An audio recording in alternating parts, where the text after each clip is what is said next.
Muy buenas tardes, bienvenidos al primer congreso de FACIT de la Facultad de Ciencia y Tecnología de la Universidad Pedagógica Nacional Francisco Morazán. Mi nombre es Walter Oyuela, voy a ser moderador del taller Programación Básica de los Relés Lógicos Programables. En primer lugar, queremos agradecer a nuestro expositor, al ingeniero José Ricardo Marín, que va a participar exponiéndonos este interesante tema. Un saludo a las autoridades de la Universidad Pedagógica que nos acompañan, a los docentes y estudiantes, tanto del Centro Tegucigalpa como de los centros regionales, a nuestros egresados y a todos los compañeros y amigos que nos acompañan, compañeros docentes y amigos. El ingeniero José Ricardo Marín de Jesús es un ingeniero eléctrico industrial de la Universidad Nacional Francisco Morazán. Es máster en Administración de Proyectos, diplomado en Eficiencia Energética, doctorado en Administración de Proyectos, línea de investigación en energías renovables en México. Perdón. Dentro de su experiencia laboral, lo tenemos como coordinador de la carrera de Educación Técnica Industrial de la Universidad Pedagógica Nacional en el CUR de San Pedro Sula. También como docente de la Facultad de Ingeniería de la Universidad Tecnológica de Honduras, de la UTH. Docente actualmente del Departamento de Educación Técnica Industrial de la Universidad Pedagógica Nacional Francisco Morazán. Coordinador. También se ha desempeñado en la empresa privada como Pacasa, desempeñándose como jefe de mantenimiento eléctrico y electrónico, la fábrica de especias Don Julio, en mantenimientos y proyectos y embutidos de Alicia. Entre sus cursos tenemos cursos de programación de TIP 7, de Siemens, y cursos de programación TIA Portal básico. El ingeniero Ricardo Marín, además de ser compañero del área de técnica industrial, es una de las personas que siempre ha colaborado con nuestro departamento en muchos proyectos. La temática, ¿cómo vamos a manejar este taller, esta presentación? Bueno, está dividido en tres partes. Una parte, la parte teórica, otra parte, la parte práctica, realizar un montaje y después una parte demostrativa. Sin más que exponer, le damos la participación al ingeniero José Ricardo Marín.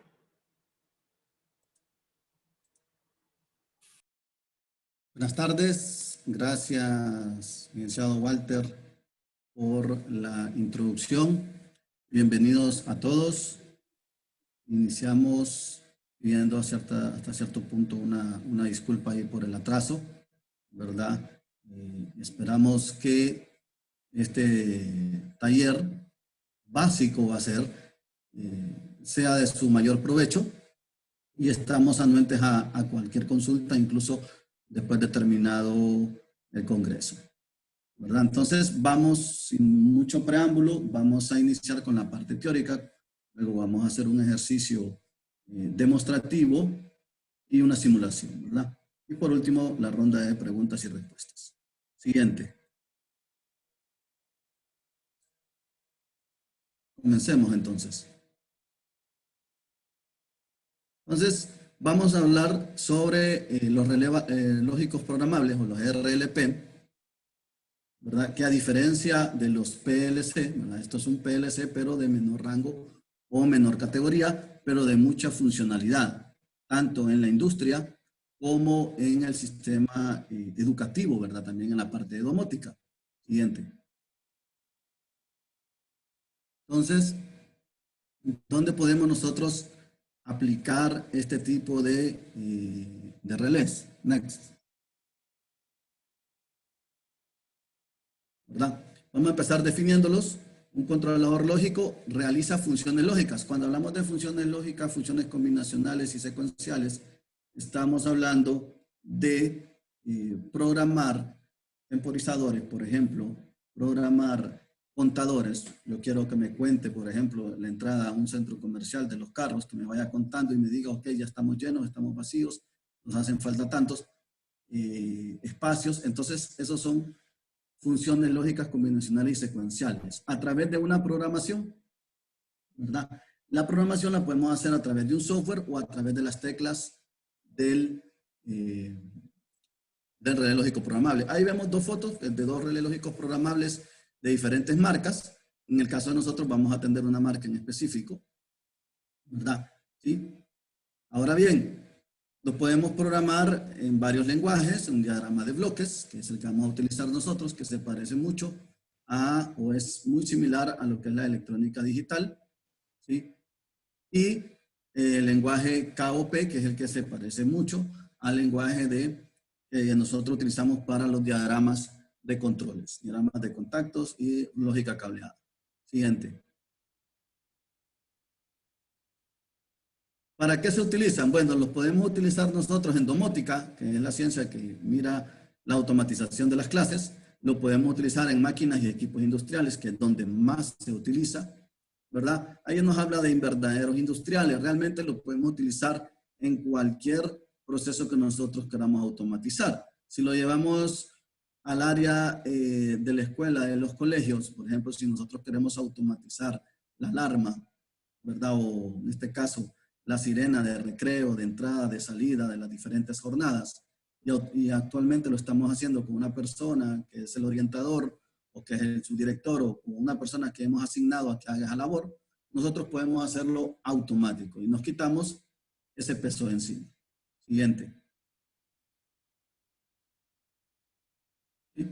Entonces, ¿cuáles son las ventajas de utilizar los relés lógicos programables? Una automatización relativamente económica. ¿Por qué relativamente económica?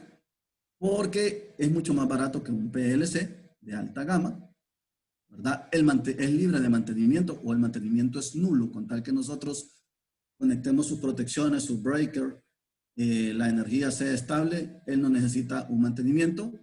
Puedo proteger el programa.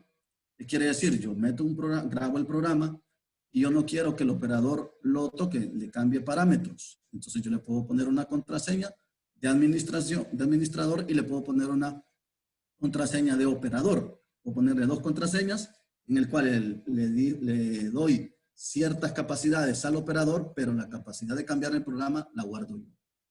¿Verdad? Dispone salidas de relé, dispone salidas digitales y salidas análogas. Siguiente. Ahí tenemos una construcción, la construcción básica, la constitución básica.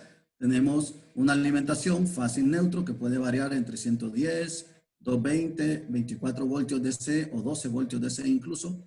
Las entradas normalmente tienen 8 entradas digitales que pueden trabajar a 110, pueden trabajar a 24 voltios DC.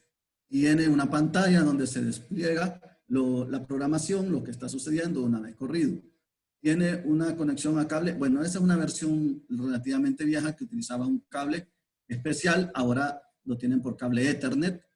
Tengo 4 salidas que pueden ser o bien salidas de relé o salidas de transistor. La diferencia, salidas de relé, le puedo meter 110, 220 o 24 voltios DC. Y las de transistor son específicamente 24 voltios DC. Tiene un teclado cursor que me ayuda a moverme arriba, abajo, izquierda, derecha, y el escape y el OK. Siguiente. Igualmente son montados en RealDIN, esa es otra ventaja, yo lo puedo montar en un RealDIN. Ahí tenemos un esquema básico de cómo lo conectaríamos. Por un lado, en el E1 y en el neutro ponemos la conexión, y en las entradas, pues yo puedo poner, ¿qué puedo utilizar de entrada? Puedo utilizar pulsadores, sensores, que todas son señales digitales, puedo utilizar interruptores, ¿verdad? Sensores, puedo utilizar sensores inductivos, capacitivos, de iluminación, etc. Y en la parte de abajo, pues, necesito colocar la salida. Como es salida de relé, tengo una línea común, ¿verdad? En este caso una salida 110, supongamos. Entonces mandamos el L1 común a cada una de las entradas de cada contacto de salida y luego salimos a la señal neutra. Salimos a la salida, en este caso unas lámparas, y todo lo conectamos a neutro, ¿verdad? Siguiente. Entonces, las señales de entrada pueden ser digitales o análogas. Dentro de las señales digitales son todas aquellas que tienen únicamente dos valores. O es 0 o es 1. O sea, o es 0 voltios o es 24 voltios. En el caso de nosotros. Dentro de esas entradas digitales tenemos pulsadores, sensores, interruptores de final de carrera, ¿verdad? Temporizadores, flujómetros, etc. Siguiente. ¿Sí? Ahí los tenemos. Siguiente. ¿Sí? ¿Cuáles son los canales de entrada? Desde el I1 hasta el I8. Está simbolizado en inglés y significa input, ¿verdad? Entrada, y luego va numerado desde el 1 hasta el 8. En ese caso podemos ver que son unas entradas de 8 por ACDC. ¿Qué quiere decir? Esas entradas me aceptan AC, voltaje en corriente alterna, y voltaje en corriente directa. ¿Qué voltaje me acepta? De 115 a 240. Claro está, no, normalmente no tenemos 240 voltios en DC, ¿verdad? ¿Sí? Entonces, normalmente en el caso de esa imagen, trabaja con 115 voltios, una entrada de 115. Siguiente. Las entradas análogas. Las entradas análogas son aquellos elementos o aquellos dispositivos que no me dan un cambio de valor de 0 a 1 nada más, sino que trabajan en un rango. Por ejemplo, si mi entrada fuera, o mi proyecto fuera controlar un horno, ¿verdad? Y yo quiero y a la salida tengo un blower o un motor que me tira aire caliente, y yo quiero controlar la apertura de ese motor dependiendo de la temperatura. Entonces, a la entrada del logo yo tengo que poner un sensor de temperatura que me va a controlar un rango de temperatura. Por ejemplo, yo quiero que me controle de 70 grados centígrados a 100 grados centígrados. Entonces es una señal análoga. ¿Por qué? Porque puede agarrar 70, 71, 72, 73 hasta 100. ¿Verdad? Entonces los sensores de temperatura son entradas análogas. Presión, si yo quiero controlar la presión o el presostato de una caldera.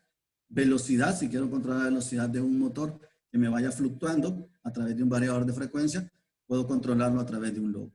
¿Dónde están las entradas análogas en el logo 8? Pues viene diseñada específicamente la entrada 7 y la I8. Esas vienen por default, ¿verdad? Yo solo tengo que conectar la entrada análoga ahí. Si yo quiero expandir, o sea, si tengo, por ejemplo, 3 o 4 entradas análogas, ¿cómo hago? Bueno, tengo dos opciones. Puedo programar el I1 y el I2 como entradas análogas, o comprar y ponerle un módulo de expansión de entradas y salidas análogas. Esas entradas y salidas análogas se escalan de 0 a 10 voltios y de 4 a 20 miliamperios, ¿verdad? Es decir que mi mínimo de temperatura va a corresponder a 0 voltios y mi máximo de temperatura va a corresponder a 10 voltios. Todo depende del sensor que yo esté utilizando. Siguiente. ¿Verdad? ¿Cómo conectaríamos entonces unas entradas análogas?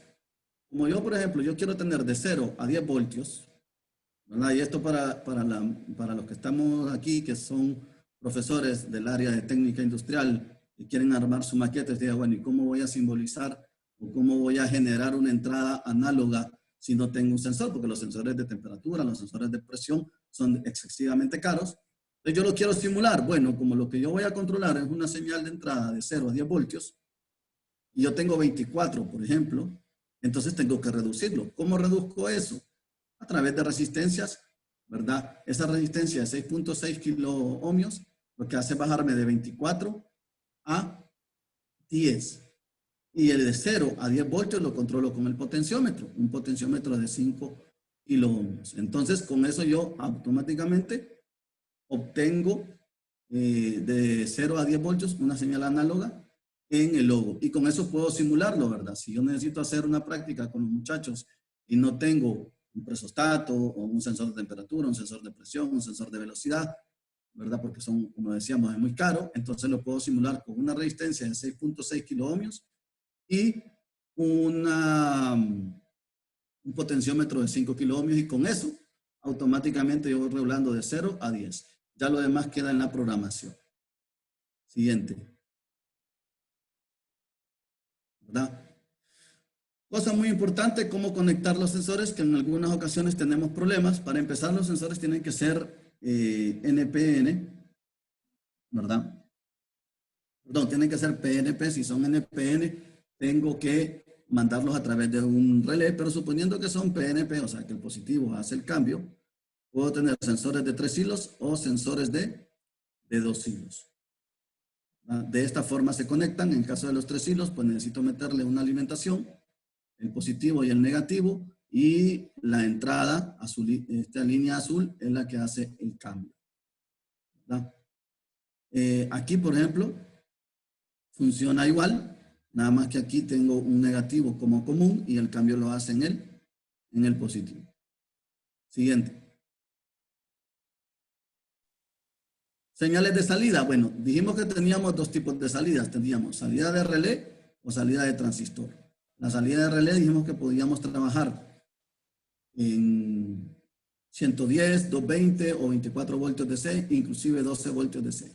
La salida de transistor me da menos rango de voltaje porque únicamente trabaja con 24 voltios DC de salida. O sea que todo lo que tengo que conectar abajo de ahí o aguas abajo deben de ser equipos, por ejemplo, luces piloto, bobinas de contactor, bobinas de relé, que trabajen a 24 voltios DC. Y tenemos entonces salidas digitales, salidas análogas. Salidas digitales, lo que decíamos, contactores, bobinas de contactores, de relés, luces piloto, solenoides, por ejemplo, en el área de la neumática, que sería en este caso la electroneumática, la automatización de la neumática, que las bobinas de nuestras electroválvulas sean 24 voltios DC o 110, no importa, lo puedo controlar. Son salidas digitales. Y tenemos salidas análogas también. Siguiente. ¿Y cuáles son los canales de salidas análogas? Son, en este caso, si es tipo relé, ¿verdad? Si es tipo relé, entonces puedo poner la Q4 como salida análoga, ¿sí? En este caso podría poner cualquiera de las 4, ¿sí? Y puedo trabajar a 24 voltios DC o puedo trabajar como relé. Siguiente. ¿Verdad? Ahí vemos un diagrama de cómo conectar las salidas. En este caso, a la izquierda, tenemos cómo conectarlas como transistor, ¿verdad? Automáticamente aquí no necesito traer alimentación externa. ¿Por qué? Porque el transistor interno del relé lógico programable me da los 24 voltios DC que necesito.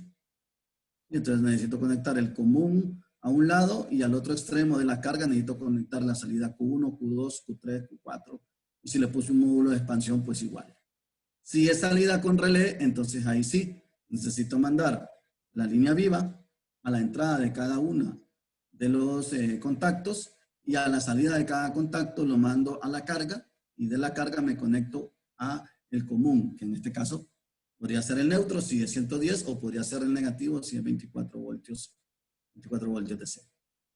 Siguiente. ¿Sí? Hemos visto los controladores lógicos con display y también tenemos la gama de los controladores lógicos sin display. ¿Cuál es la ventaja y cuál es la desventaja? Bueno, la ventaja del sin display es económico, es mucho más barato. Estamos hablando de un 20 o un 25% más barato si lo tenemos sin display. ¿Cuál es la desventaja? No puedo hacer cambios en situ. O sea, no puedo ir yo a la máquina, ¿sí? Y hacer los cambios ahí. Pero eso no es problema ahora con el Ethernet porque yo puedo tener permanentemente conectado el logo a mi red y desde la computadora yo puedo acceder a hacer los cambios en la programación. Okay. Siguiente. Entonces, como decía el nombre del taller, es la programación básica del logo. El logo se divide en distintos tipos de funciones. Tenemos funciones digitales y funciones análogas. Dentro de las digitales, entonces tenemos las funciones básicas, que es de la lógica combinacional, que aquellos que estudiaron electrónica o tienen algún conocimiento de electrónica van a ver una relación directa con las compuertas lógicas que vemos por el álgebra booleana y también tiene funciones especiales. Nosotros nos vamos a centrar únicamente en funciones básicas porque si nos metiéramos a funciones especiales, pues no serían 2 horas, sino que serían 24 o 32 horas, ¿verdad? Para estar explicando cada una de ellas y ir haciendo ejercicios. Ok, ¿cuáles son las funciones básicas? Las mismas que en electrónica digital, la función AND o I, que es un sufijo que es inclusivo, o sea que Juan y María van al cine. Quiere decir que con cualquiera de los dos que no vaya al cine, la oración es falsa. Juan, la función OR o UO, que es exclusiva, o sea, en este caso es una de dos. Juan o María va al cine. Con uno de los dos que vaya al cine, se cumple la función. La función NOT o negación, que es lo opuesto, o sea, ni Juan ni María fueron al cine, ¿verdad? Entonces, en este caso, visto desde el punto de vista de voltaje, una función NOT lo que hace es que si a la entrada tiene un 1 o 24 voltios, a la salida va a tener 0 voltios. Luego la función NAND, una función negada, de la AND hace lo opuesto.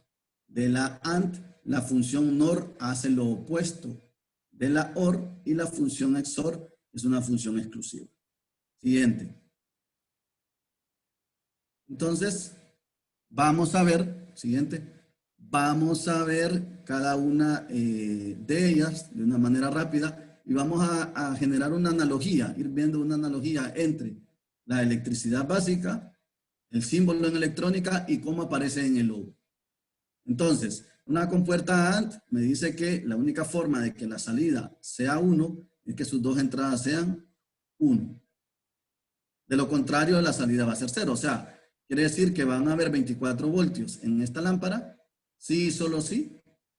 Las dos entradas tienen 24 voltios. Desde el punto de vista de un esquema eléctrico, son dos interruptores en serie. 2, 3 o 4 interruptores en serie. Desde el punto de vista electrónico, esta es la compuerta AND, si nos acordamos. A y B se lee, o A y B y C, ¿verdad? Y este es el símbolo en el logo, que tiene 4 entradas como máximo y una salida.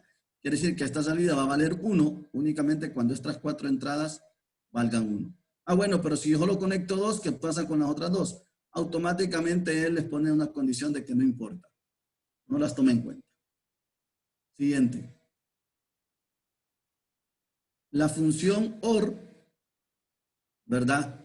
Se lee como A o B, ¿verdad? Y se simboliza con el signo más. Si nos acordamos, hacemos una analogía con la parte eléctrica, es como poner 2, 3 o 4 interruptores en paralelo. ¿Qué va a pasar? Yo tengo una lámpara aquí, con cualquiera de con uno de estos 4 interruptores que se encienda, la lámpara se va a encender. En electrónica este es su símbolo, y en el logo el símbolo es mayor o igual a 1. Este es el símbolo. Con cualquiera de los 4 que yo tenga aquí un 1, entonces aquí voy a tener una salida 1. Aquí vemos una tabla de verdad de este logo, ¿verdad? La única forma que él va a valer 0 es que todas sus entradas valgan 0. De lo contrario, él va a valer 1. Siguiente. Ok, la función negada. Bueno, este hace lo opuesto. ¿Sí? O sea, si yo tengo un 1 aquí, cuando este se active, se va a abrir. Entonces voy a tener un 0. Si tengo un 0 aquí, entonces voy a tener un 1. Dicho de otra manera, si tengo 0 voltios acá, voy a tener 24 voltios aquí y viceversa. El símbolo en electrónica es una flecha con este circulito que simboliza negación. En logo es un 1 con este simbolito, con este circulito negro que simboliza la negación. Entonces la ecuación es X es igual a negado. Este tiene una peculiaridad. Es la única compuerta que solo necesita una entrada. No necesito nada más. Entonces, si la entrada vale 0, perdón, la salida vale 1. Si la entrada vale 1, la salida vale 0. Siguiente. La función innegada es una combinación, fíjense, de una compuerta AND y una negación, una compuerta NOT. Entonces, en vez de poner una AND y poner una NOT, lo que hago es que la fusiono y pongo una NAND. En electricidad es como que pusiéramos 2, 3 o 4 interruptores normalmente cerrados, ¿verdad? Entonces, funciona al revés. Si ninguno de estos interruptores está activo o tiene una entrada 0, entonces la salida va a ser 1. La única forma en que esto va a valer 0 es que todas sus entradas valgan 1. Es que todas sus entradas valgan 1. Y se lee A y B negado. De esa manera se lee. Siguiente. La NOR, pues la lógica nos dice que es una unión de una OR y una NOT. Si lo vemos desde el punto de vista eléctrico, es como que tuviéramos 2 o 3 o 4 interruptores normalmente cerrados, conectados en serie. Se lee A o B negada. De esa manera se lee. Tiene 4 entradas, su símbolo en logo es mayor o igual a 1 con un puntito de negación. ¿Cómo funciona? Bueno, la única forma en que yo voy a tener voltaje aquí es que todas valgan 0. Si uno de estos 4 interruptores se abre, imagínense que nosotros tenemos una lámpara aquí, ¿verdad? El ejemplo más común, las lucecitas de Navidad. Yo tengo una lámpara aquí conectada. Si una de estas 4 se abre, entonces ya no hay voltaje. La lamparita se apaga. Igual funciona aquí, ¿verdad? Siguiente.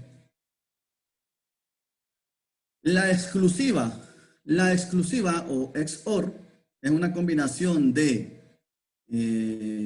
una AND, ¿verdad? Pero es una combinación de AND, de OR, etcétera. Pero, ¿qué es lo que hace la exclusiva? Lo que hace la exclusiva es un vaivén. Ni más ni menos que un interruptor vaivén. O sea, ¿qué pasa con el vaivén? Que si de un lado está encendido, cuando aprieto el otro se apaga. Y si el otro y si el lado B está encendido, cuando aprieto el otro, se apaga la luz. Eso es lo que hace una función OR exclusiva, un interruptor vaivén. En logo se conoce como un bloque igual a 1. Siguiente. Y estas dos las pusimos aquí únicamente para conocimiento. La función I por flanco, lo que me hace es una AND, pero que solo va a accionar cuando la señal va de 0 a 1. Entonces, imagínense ustedes, yo tengo un interruptor y lo presiono. Cuando voy de 0 a 1, entonces se activa la señal. ¿Dónde podemos ver eso nosotros? En los centros comerciales. Cuando vamos a acceder a la barra, vamos en el carro y tenemos una barra de entrada, entonces él tiene una señal por flanco. Cuando el carro va pasando, ¿sí? Él detecta, pero ¿hasta cuándo manda la señal? Hasta que el carro deja de pasar. Hasta que el carro deja de pasar, él manda la señal para que cierre. O sea, ahí tiene dos, tiene la AND por flancos y la NAND por flanco. ¿Por qué? Porque cuando en el momento de detectar el carro, él manda una señal y lo abre. Como el carro sigue pasando por el sensor, cuando deja de pasar, le manda otra señal y me dice, ok, ya terminó de pasar el carro. Pum, cerrate. ¿Verdad? Entonces, es cuando va de 0 a 1, la sube, y cuando va de 1 a 0, la baja. Entonces ahí tenemos una AND por flancos y una NAND por flancos. Entonces, estas son las funciones básicas con las que se pueden hacer una serie de simulaciones, desde encender un foco, arrancar un motor, invertir el giro a un motor, siempre teniendo en cuenta los conocimientos básicos de electricidad, sobre todo de cómo funcionan los pulsadores y cómo funcionan las salidas. ¿Verdad? En el caso de nosotros, aparte de este tema, traemos siguiente. Yo les traía a mostrar lo que son los textos de aviso. Ahí si no se lee, pues igual vamos a irlo viendo ahí. ¿Qué es lo que hace el texto de aviso? El logo tiene una función en la cual me puede mandar a decir a mí, motor está en marcha, o motor está en paro, o puedo ponerle la fecha, la hora que tenga actualmente, ¿verdad? Gracias, ahí lo vemos. Entonces, lo que hace los textos de aviso es mandar señales. Mandar señales de aviso que yo los ingreso como un texto normal, ¿verdad? Y que las puedo visualizar directamente en el logo, lo puedo visualizar a través de una pantalla especial que él tiene llamada TDE, o mejor aún, lo puedo visualizar desde mi computadora a través de el web server. ¿Verdad? Yo puedo estar aquí en mi casa controlando y viendo cómo está trabajando el motor que tengo en una fábrica.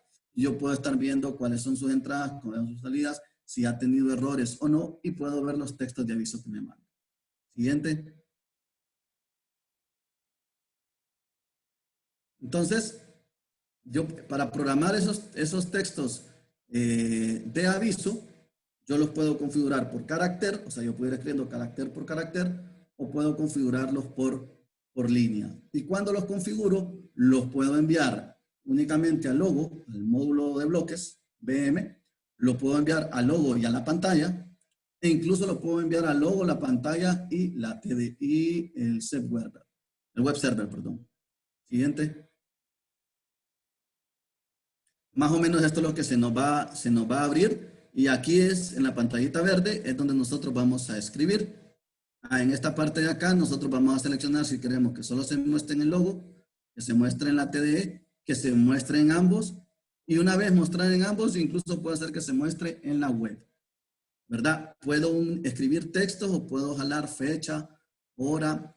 Si estoy haciendo un conteo, por ejemplo, puedo jalar el conteo que está, un conteo regresivo, a través de una barra, por ejemplo. O si tengo un temporizador que me está contando la hora, etcétera, entonces lo puedo hacer igual.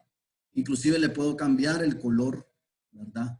A la pantalla, dependiendo de lo que está sucediendo. Siguiente. ¿Verdad? Ahí nos habla un poquito de cómo se configura cada uno de ellos, pero lo que vamos a hacer entonces,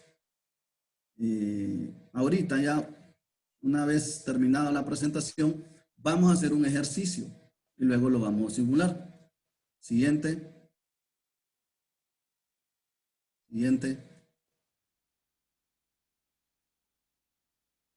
Siguiente. Eso es todo lo que hablamos ahorita, ¿verdad? Entonces, antes de terminar, unos datos ahí, una parte teórica, unos datos ahí.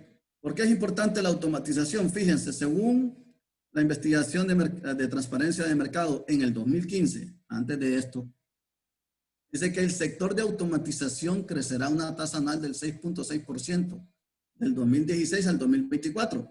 Habría que ver los estudios ahora con esto de la pandemia, porque la automatización ha crecido. Es una de las pocas industrias que ha crecido, porque a la par de la automatización va la inteligencia artificial. Cuando alcanzará un valor, dice, en mercado de 350 millones de dólares en todo el mundo, la automatización. Esto supondría el doble de la cifra registrada en 2015, cuando el valor se calculó en 182.64 millones de dólares. ¿Verdad? Entonces, una de las tantas ventajas de aprender a automatizar o aprender a usar la automatización, en este caso, pues nosotros lo hemos explicado en términos de una de las marcas, que no estamos casados con ninguna marca, ¿verdad? Pero de las marcas que más se utiliza, es la marca que ustedes van a encontrar tanto en industria como en instituciones educativas, casi todo el mundo usa el logo Siemens o usa el PLC Siemens. Otro dato interesante dice que según el Foro Económico Mundial en el año del 2018, a nivel mundial se perderán aproximadamente 75 millones de puestos de trabajo físicos para el 2025. ¿Quién lo va a sustituir? La automatización. Hay otros datos que dicen que se va a perder el 40% de los empleos.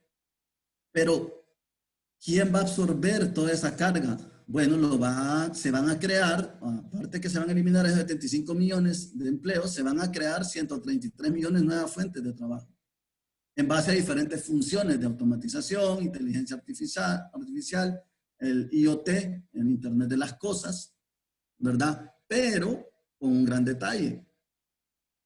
La gente debe estar preparada en saber utilizar lo que es la automatización, el Internet de las Cosas y la inteligencia artificial, ¿verdad? Entonces, nos lleva a que debemos de tener un mayor grado de especialización en el área de la automatización. ¿Por qué? Porque la automatización, muy al pesar de muchos de nosotros y de muchas personas, viene a sustituir al hombre, ¿sí? Y entonces la máquina se enferma más que el hombre, pone menos excusas que el hombre, etcétera, etcétera. Entonces, algunas funciones que antes las hacían 3 operadores o 3 personas, ahora las hace uno. Poníamos el ejemplo de automatizar la alarma del colegio. Si antes usted tenía una persona que lo hacía, ahora no, ya no ocupa a la persona usted. La puede poner a hacer otras cosas, otras labores, ¿verdad?